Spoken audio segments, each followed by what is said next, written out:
When Rachel saw that she was not bearing Jacob any children, she became jealous of her sister. So she said to Jacob, "Give me children, or I'll die." Jacob became angry with her and said, "Am I in the place of God, who has kept you from having children?"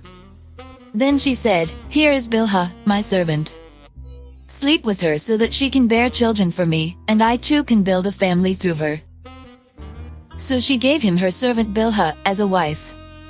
Jacob slept with her, and she became pregnant and bore him a son.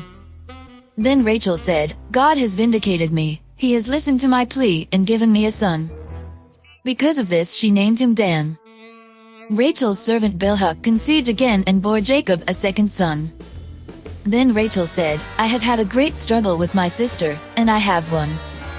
So she named him Naphtali. When Leah saw that she had stopped having children, she took her servant Zilpah and gave her to Jacob as a wife. Leah's servant Zilpah bore Jacob a son. Then Leah said, "What good fortune!" So she named him Gad. Leah's servant Zilpah bore Jacob a second son. Then Leah said, "How happy I am! The women will call me happy." So she named him Asher. During wheat harvest, Reuben went out into the fields and found some mandrake plants, which he brought to his mother Leah. Rachel said to Leah, "Please give me some of your son's mandrakes." But she said to her, "Wasn't it enough that you took away my husband? Will you take my son's mandrakes too?" "Very well," Rachel said, "he can sleep with you tonight in return for your son's mandrakes." So when Jacob came in from the fields that evening, Leah went out to meet him. "You must sleep with me," she said. "I have hired you with my son's mandrakes." So he slept with her that night. God listened to Leah, and she became pregnant and bore Jacob a fifth son. Then Leah said, "God has rewarded me for giving my servant to my husband." So she named him Issachar. Leah conceived again and bore Jacob a sixth son. Then Leah said, "God has presented me with a precious gift. This time my husband will treat me with honor, because I have borne him 6 sons." So she named him Zebulun.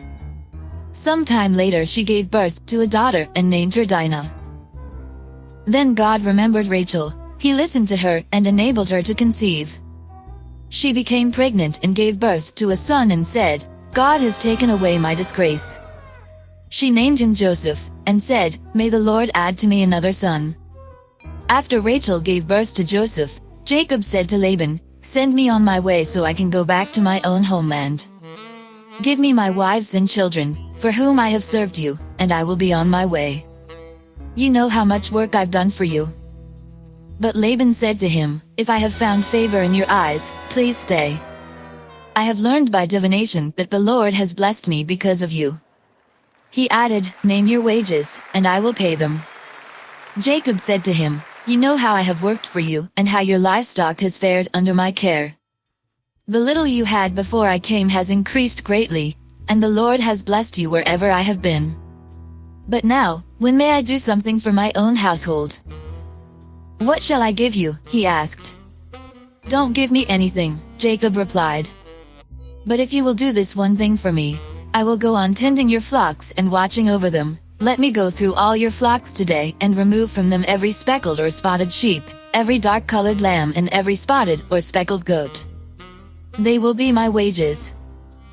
And my honesty will testify for me in the future, whenever you check on the wages you have paid me.